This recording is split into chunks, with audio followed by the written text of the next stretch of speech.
I've been putting this off for a long time.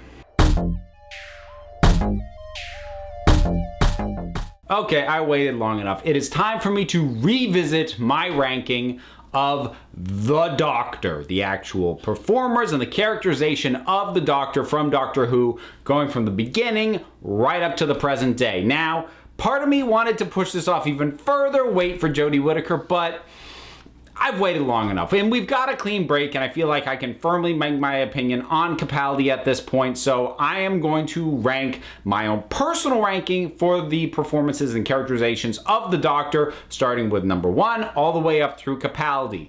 Now, couple of things. I've done this before. It was actually the very first Doctor Who list I did years ago. But there's 2 new Doctors to add since then, and some of the rankings have changed in the meantime as I have sort of gotten a little more distance from some of my choices, and also as I have come to absorb more classic Who than I had previously. Now, as far as these rankings go, I am not factoring in Big Finish, comic books, novels, and it's only the shows. And I am fully aware that there are some Doctors who have had either much better representation in terms of the quality of their work in things like Big Finish, or have simply had a lot more. And I am starting to get into that, but I am nowhere near steeped enough in that to have it be weighed fairly. So I just have to take it off the table. So with that established, and the last thing I'm also going to say, and I'm going to bring this up again, with the exception of the very bottom slot, which we'll get to in a second, I don't think there is a bad version of the Doctor. All of these are good, and whoever is your Doctor, even if it is my bottom pick, that is fine, and you are not wrong, because one of the beautiful things about Doctor Who is everyone gets to have their Doctor. Your pick does not have to be anyone else's. You do not have to rank them the way anyone else does. This is just the way I'm going to rank them. So, starting at the bottom, Colin Baker, the 6th Doctor. I can't imagine anybody's really all that surprised by this, because he just... They had a sort of a confluence of character traits for him that all fit the Doctor, and they all work on paper, but something didn't click. So, he's kind of grumpy. Lots of Doctors are grumpy. He is arrogant. Lots of versions of the Doctor are arrogant. He has a certain disdain for humans. A lot of them are like that. But I think there's a couple of things working against it. One is honestly just the look. You can't look at him and take him seriously. And the look is so at odds with the way he's behaving that it's not like, oh, isn't that cool and quirky? It's like, it just makes no sense. Like, you can't wrap your head around that. And then in addition to that, at the time he was playing it, whether this is a fault in him as a performer or just the way he was being directed to play the part, I just think Colin Baker lacked the underlying charm that you needed to not have those more grating aspects of the Doctor actually be grating. Pretty much every other performer who's played the Doctor had some level of underlying inherent charm that made some of the less desirable qualities of the Doctor as a character either, much easier to swallow or in sometimes oddly endearing. Colin Baker was just missing that little bit of charm, at least in his time on the TV show. I've heard he was great in Big Finish, not counting it. So that's the bottom. Moving up one spot, the War Doctor, John Hurt. Technically he's got 2 because he showed up in Name of the Doctor, but effectively he's only got 1 appearance. And there's nothing wrong with John Hurt's performance as the Doctor. There's just really nothing memorable about it either. There's not a lot that makes him distinct. There's not a lot about him that you can go, oh, that's the defining trait of that Doctor. I mean, even the Colin Baker Doctor had those. They weren't positive defining traits, but he had them.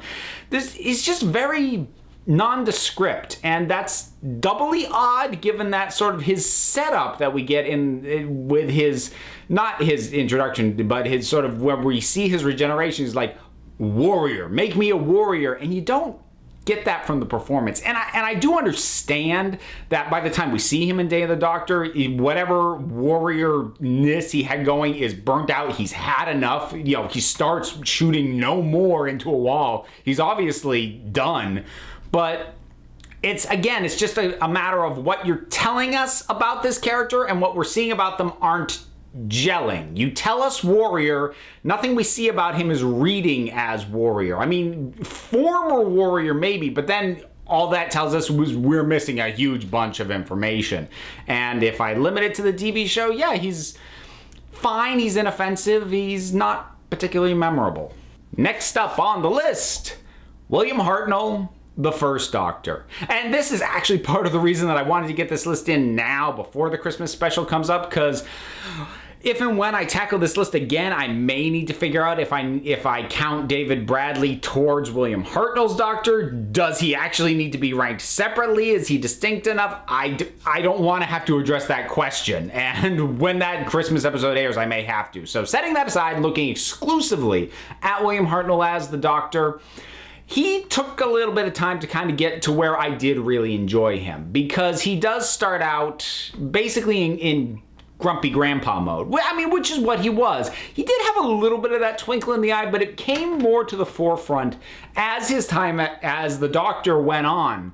So that by the time he finished, I think he really was as good as he was going to get. And he is lacking some of the qualities I like in the Doctor, and in a way that's unfair because he was the first. So, you know, people had to distinguish their versions from his. Of course, more stuff got added later, but if we're talking personal preferences, he's just a little too crotchety for my taste.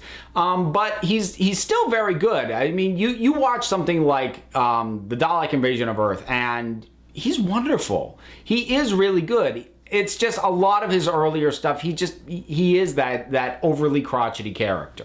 Next up on the list, one that is actually the personal favorite of a lot of friends of mine, and I'm just gonna shrug and say they see something I don't and I don't get it. Peter Davison.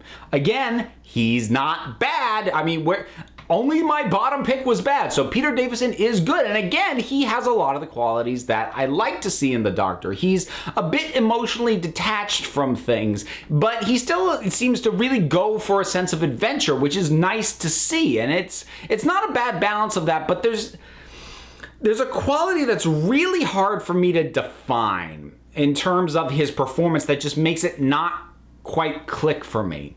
And the best way that I can think to put it is, it feels like an act where, you know, everything he's doing, it makes sense, and the way he reacts to things, I understand, but it's more like he isn't really feeling these emotions, but he knows what the correct emotional response is, and he's just sort of doing that because he knows that's what's expected, but he's not actually feeling it. There's something about Peter Davison that's slightly detached, and that's different from sort of a sense of being alien, which is something that a lot of the versions of the Doctor that I love have, and some of them have it in spades, but for some reason with Davison, for me, that quality doesn't read as alienness. It just reads as detached, like in a way that doesn't read as separate from human, just in something's not quite fully clicking way. And I think that largely might have just been a quality of the age he was when he started, because there's no hint of what I'm talking about in something like Time Crash, where, you know, he was older and he seems more comfortable. Maybe that's the thing. There's only a couple of his stories that I've seen where he seemed really at peace with the part. He seemed, I have to wonder if the weight of the responsibility of playing this part and how young he was, certainly compared to most of the other actors who have played the Doctor, if that just weighed on him a little bit and affected his performance. And maybe that's the vibe that I'm getting, but there is something about that vibe that just throws me off a little. He's still good though. Next up, Jon Pertwee. Now, I mentioned charm before. You want to talk charm? This man's got charm to spare. Oh, when he's on, he's great, especially when he's playing against Roger Delgado, who in my opinion is the best version of the Master. I've done that list before, but he's just wonderful and charming, and he's pompous and arrogant, but in a way that, like, you can't help but just find him kind of lovable. Really, the only reason that he doesn't rank way higher on the list is this was the era where the Doctor was action hero, and he was doing I forget exactly what they got, like some form of interstellar judo, and I just don't like the Doctor just getting stuck in a fight and flipping guys and all that, and that, honestly, that one specific aspect it does a bit to bring it down for me.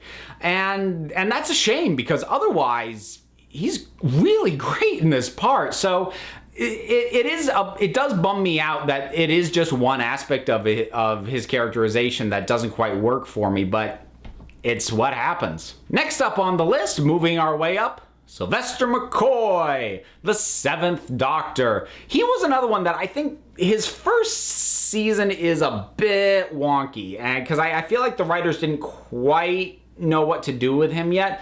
But once you start to see the Machiavellian nature of him and sort of that chess master sensibility, that he's moving all the pieces and he knows exactly what he's doing, and that sort of hint of darkness in his advanced planning that you get in stuff like Remembrance of the Dalek or Curse of Fenric and things like that, it works really well, and McCoy plays it wonderfully, and because he can do the light, affable, you wouldn't take this guy seriously, but then he'll get quieter and he'll just get this look on his face that you're like, oh, okay, it's about to get real now. And I enjoy that contrast. I think the fact that it did take basically a season for him to really start getting into that mode is part of the reason he's not higher up, but I do still like that quality in him. Moving up a spot to number 7, we are hit the middle of these 13 rankings, and it is time for Christopher Eccleston. He really did grab me pretty much as soon as he showed up on screen. Like right from that moment where he asks Rose her name and he says, "Nice to meet you, Rose. Run for your life." And I was immediately hooked in on this guy. I think he is wonderful. He's sweet, he's charming, but you peel it back just slightly and you get a sense of just how damaged he is. And you really do get that sense of just having been through absolute hell, but trying to move on from it. And there's so many great little moments I love with Eccleston. I mean, the Everybody Lives is one of my favorite things in all of Doctor Who. I love that. I love when they're just throwing information at him about the Slovene. He's just going, narrows it down.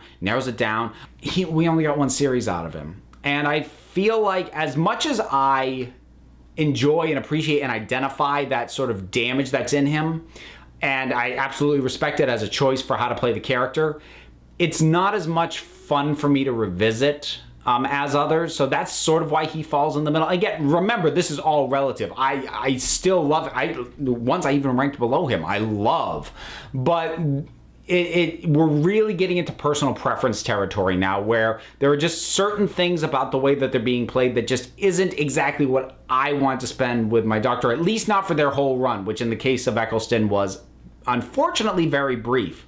He was still good. And now for the one that had the biggest move from the last time I did this list to now.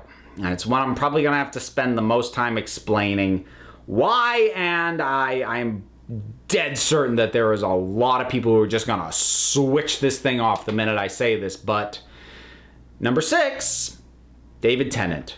If you have stuck through and are actually letting me talk and aren't just screaming and banging your responses to why I'm wrong, allow me to explain.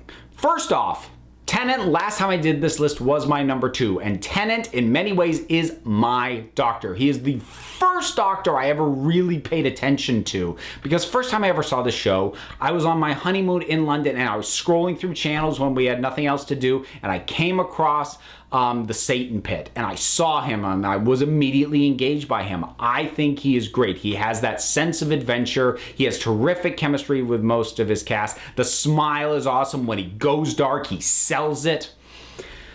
But when I am comparing him to the other Doctors, and when I'm identifying the things that I really love about the other Doctors, there's one specific thing about Tennant that just I wish he wasn't the case, and that is basically he's too human. And I mean that in terms of his responses, his reactions. He reacts to things too much like I would expect a human to do, as opposed to someone from a different culture, different society, different planet, different species to do. There's not a lot of sense of the alien about him. And when it works, I love that sense of alienness in the Doctor. And Tennant has that the least. I think it's possibly arguable he doesn't have it at all. Now again, I'm not saying that is a bad way to play the Doctor. It's perfectly fine if he is your favorite. He's many people's favorite Doctor. But for me, and what I like about this character, it's a really key component to most of the versions of this character that I really love, and he just doesn't have it. And I had to really look in my heart of hearts when readjusting this list, and this is where he landed. Number 5, Patrick Troughton. Oh, that mischievous, cowardly little imp. He's so much of the staples of what we think of Doctor Who originate with Troughton. Running as a first response, just bumbling into the situation so that the people he's around will think he's an idiot and not take him seriously, which frees him up to just, explore it. They're not paying attention to him because they don't take him seriously, and he can get all the information that he needs. I love his little pipe. I love his interactions with his companions. His relationship with Jamie especially is wonderful. And he also can turn that switch when he gets serious. There is an intensity in his eyes when he makes the decision that he is going to stop what's going on. There's something about his face that gets that, but at the same time, he never quite loses that very jovial, he's like your favorite uncle, for lack of a better comparison. And he just strikes such a wonderful balance between the bumbling, the fun, the cowardice, and yet still managing to be the hero of the story. Moving up to number 4, and this is a rather impressive leap considering I am serious. That is literally a short that moved him from his previous placement on this list, and that's Paul McGann.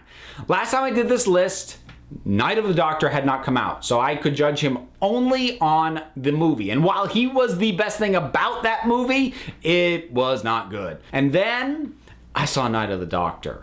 And immediately I'm like, I gotta find more of this guy's stuff. And I actually have. I have heard some of his Big Finish, but I'm still really trying to, it may have seeped in, but I'm really trying to not count that towards this ranking, because I do think, just based off Night of the Doctor, you watch the heroic sense and you get, he tells you so much about his version of the Doctor in those, 7 minutes?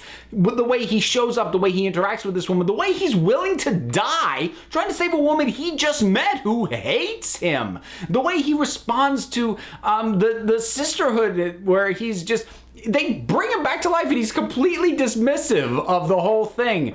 And yet you can tell that as dismissive of he is, and as much as he's trying to maintain fun, that he knows how serious everything is, and he knows the situation. He just wishes that it was fun, and he remembers when it was, and he wishes it was that again. That's the vibe I get off just in those 7 minutes. And I think he's worth the bump up into the top 5, into the number 4 spot, just based off that alone. He's really good. Okay, top 3. We get to my previous number 1 pick, Matt Smith.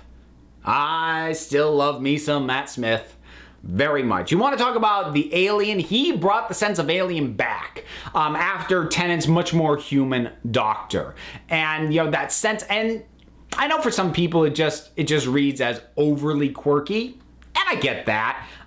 But for me, it's wonderful, and it's fun, and it's endearing, and just watching him bounce around with the bow tie or the fez or the Stetson, and that he's able to, and he brings in a lot of elements from a lot of different Doctors, and that he will do sort of the bumbling in, but he does have that darkness, and he has these wonderful interactions, and he manages, like I said, that sense of alienness in the way he responds to things that is not exactly how a human would respond, but manages to avoid that sort of just detachment that I felt with Davison. And I've mentioned it before, I'm probably partially biased because Matt Smith is my age, so I think for that reason I probably on a personal level connected with him probably better than anybody else, especially during his run.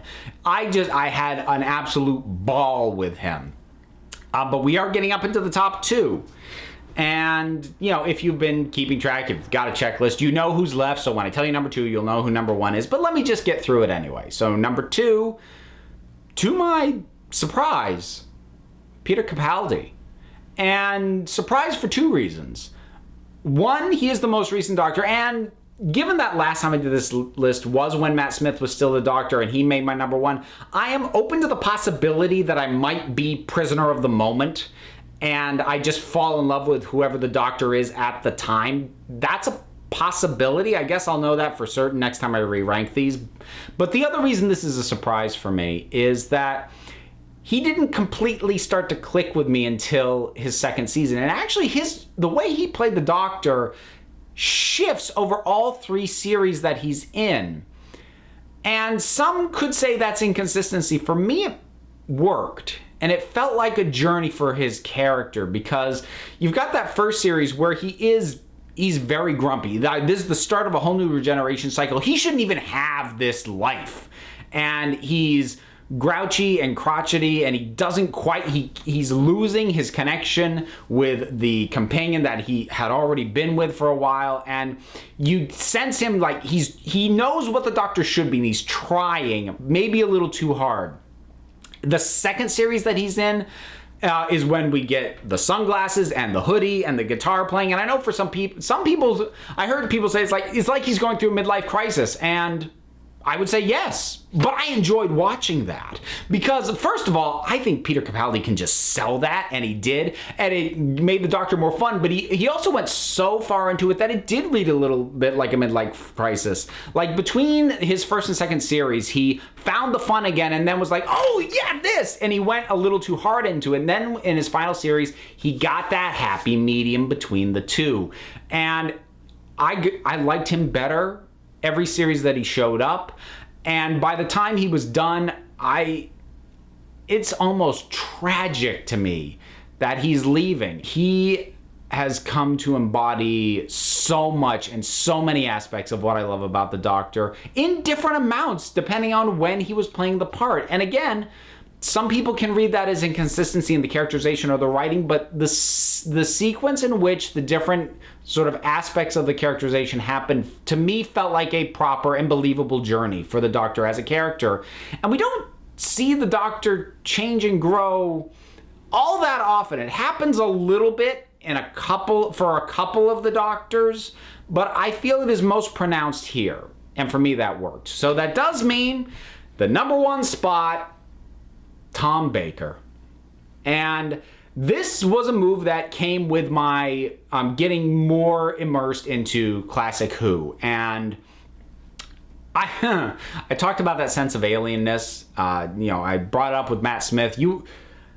This guy from another planet, no question. When this man tells you he's not from Earth, you believe it in a heartbeat. He is so perfect to play an alien in the same way that like David Bowie was when he did The Man Who Fell to Earth. It's just, you just look at the guy and you listen to him talking like, oh yeah, no, he's not from around here. So he has that wonderful sense of alienness, and he has a wonderful sense of childishness, but not in an immature way, just in a not having become too jaded way. And I think that might be one of the things about New Who that I think gets overplayed, is how jaded the Doctor is. And just this sweet spot of the fourth Doctor. And the fact that he has lines like, what's the point of being a grown-up if you can't be childish sometimes? The fact that he even has things like that to say just immediately speaks to me. It's like, yes, this guy, I want to travel with you. I want to be right by your side. I want to see everything you do. I want to just feed off your vibe and your mellow and just everything about Tom Baker. I cannot fault a single aspect to it. The only thing I can possibly say is he played the part for just a little too long, and during his last series there's a couple of episodes where you're like, you kind of get that, you look a little tired, but like that's it. He did it for maybe a series too many, but other than that, for me, I can find no fault with Tom Baker's Doctor. Just simply phenomenal. And in my estimation, at this point in my life, until I rank them again at some point down the line, inevitably, but right now, my favorite choice for an actor to play the role of the Doctor on Doctor Who. If you stuck with me this far, that means that I didn't tick you off too much, I hope, with my ranking. Whatever your thoughts are and your own ranking, please, by all means, share. Try and keep things polite. Be respectful of people's thoughts and rankings and everything else. But whatever your thoughts are, drop something down in the comments. Let's talk about it. Don't forget to like, subscribe. Check me out on Twitter at Council of Geeks. Give a listen to the Council of Geeks podcast, available on iTunes and Stitcher. I am also one half of the Punch Like a Girl podcast, which will be on the Fire and Water Network starting in October. And until next time, this council is adjourned.